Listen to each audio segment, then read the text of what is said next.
సబ్బాష్ షలోమ్ and good morning everyone. పరిశుద్ధులందరికీ ఉదయకాల శుభవందనములు. సబ్బా దినమున మరి ఎక్కువగా ప్రార్థనలు గడుపుతూ, లేఖనాన్ని ధ్యానిస్తూ, లేఖనాలను వింటూ, ఉపదేశాలను వింటూ, పాటలు పాడుతూ చాలా సంతోషంగా గడుపుతున్నారు కదా. పరమతనికి మహిమ కలుగును గాక. ఇది నా కృపావాక్యం చూసుకుందాము. ఆదికాండము 24వ అధ్యాయము 7వ వచనము.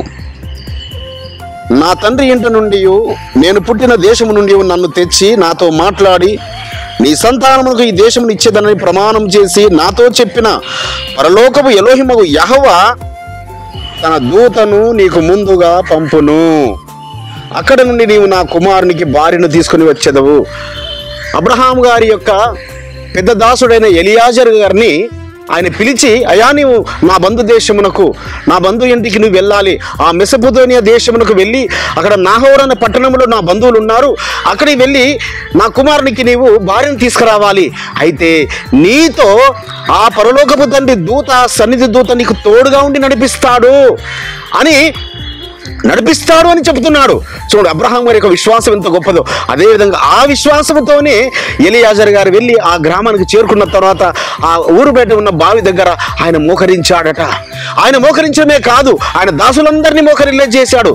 వారు మాత్రమే కాదు సుమా, ఆయన తెచ్చిన 10 ఒంటెలను మోకరిల్లే చేసి ఆయన ప్రార్థన చేస్తున్నాడు. అయ్యా, మీరున్న సన్నిధి దూత నాకు తోడుగా ఉంచారు, పంపించడానికి నిదర్శనంగా నాకు దాహానికి ఇవ్వమని నేను ఎవరినైతే అడుగుతానో, ఏ స్త్రీనైతే ఏ కన్యకనైతే అడుగుతానో, ఆ కన్యక నీకు మాత్రమే కాదు మీ ఒంటరికందరిని అన్నిటికీ నీరు పోస్తానంటదో ఆ యొక్క యవ్వనస్తురాలు నా యజమాని కుమారునికి భార్య అవుతుందని ఆయన ప్రార్థన ముగించే లోపే ఆ యవ్వనస్తురాలు వచ్చింది, కడవ భుజం మీద పెట్టుకొని.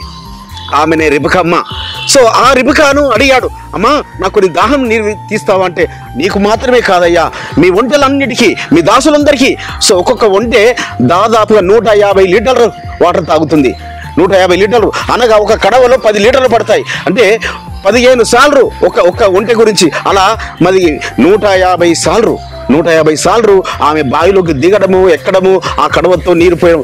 ఎంత ఉన్నతమైన వ్యక్తిని పరలోకపు తండ్రి ఏర్పాటు చేశాడు ఇస్సాకు గారికి. అందుకే అమ్మా నువ్వు ఏ వేలకు తల్లి వగుదువా కానీ ఆ తల్లిదండ్రులు దీవించారు.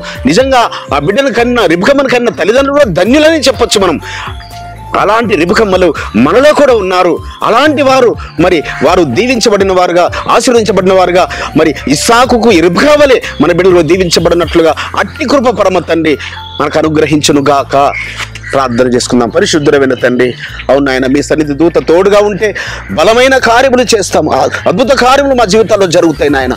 అట్టి కృపను మీరు మా ఎడలు విస్తరింపజేసి మహిమ పొందుకొనమని నజరుడైన యేషూవ నామమున స్తుతించి వేడుకుంటున్నాం పరమ తండ్రి, ఆమేన్. మన పరలోకపు తండ్రియు, మన రక్షకుడును, విమోచకుడును, నజరేయుడైన యేషూవ మెస్సీయ వారి దివ్య సముఖం నుంచి మీకును, మీ కుటుంబములకును, మీ వంశములకును శాంతి, సమాధానం, కృపయు మెండుగా కలుగునుగాక. ఆమేన్.